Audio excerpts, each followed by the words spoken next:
We are here with Chris VandeVenter, a legislative representative at Basin Electric, who recently had one of his tweets published in a book. Do you want to tell us a little bit of how you got started with that?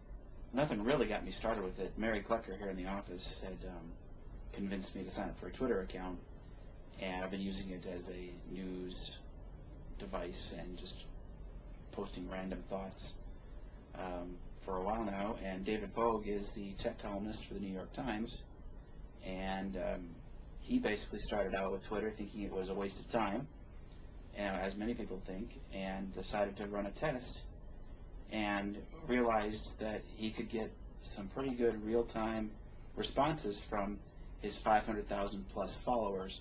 So he came up with this concept to write a book that would just be tweets from his followers. So every day for about a month he posted a random question, and your responsibility was to answer that question in 140 characters or less, and if he liked what you had to say, he put you in the book. And he apparently liked what I had to say, and I went into the book. The question I responded to was, sum up your life story in a haiku. So not only was I limited to the standard poetic strictures of a haiku, I had to do it in 140 characters. Well, a haiku is a poem originated in Japan that they're limited to 3 lines. The first line is 5 syllables, the second line has to be 7 syllables, and the third line must be another 5 syllables. So you're limited to a total of 17 syllables throughout the haiku. And I was one of, I don't know, maybe 300.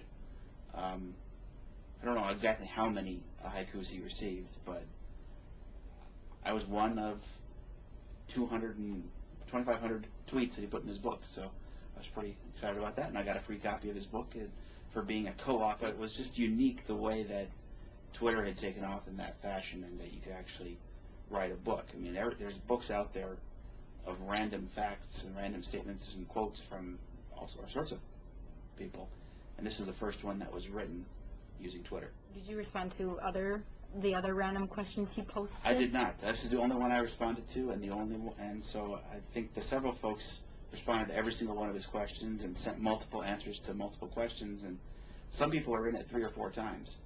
But I thought it was pretty amazing that I sent one. And why did you decide to respond to that particular question? I really don't know.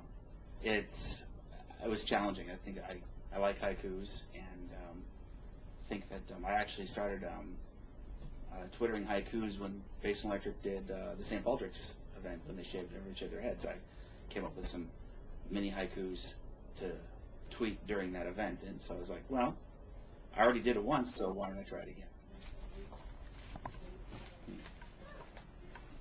Second from the bottom. How long did you work on that tweet until it kind of fell together? I had to edit it a couple of times to get it down to the 5 syllables, and I even kind of fudged a little bit. It's actually 18 syllables instead of 17, but when you're haikuing in English, you can kind of take a little poetic license, as it were. So are there specific things that you kind of typically tweet about, or just kind of whatever sparks your interest that particular day? Whatever sparks my interest that particular day. Sometimes I will see news articles of interest that affect Basin Electric, and I will repost them, because Basin Electric has a Twitter account, and it kind of helps get information out to Basin Electric and other folks from Basin that are on Twitter. But really, if I see something that I like, I'll post it, or it shows the interactivity of Twitter, which is just really its whole benefit, is that you've got this instant communication with hundreds and thousands of people, some of which who probably don't even care what you have to say, and sometimes it is just I'm shouting into the darkness saying this is what I'm doing, but a lot of times it does start a dialogue. Do you use other types of social media, you yourself personally? I use Facebook for work and to keep in touch with my extended family. What's your Twitter account if people want to check it out? It's DCMacNut, DCMACNUT. And if you're interested in reading Chris's tweet or anybody else's, you can check out The World According to Twitter by David Pogue.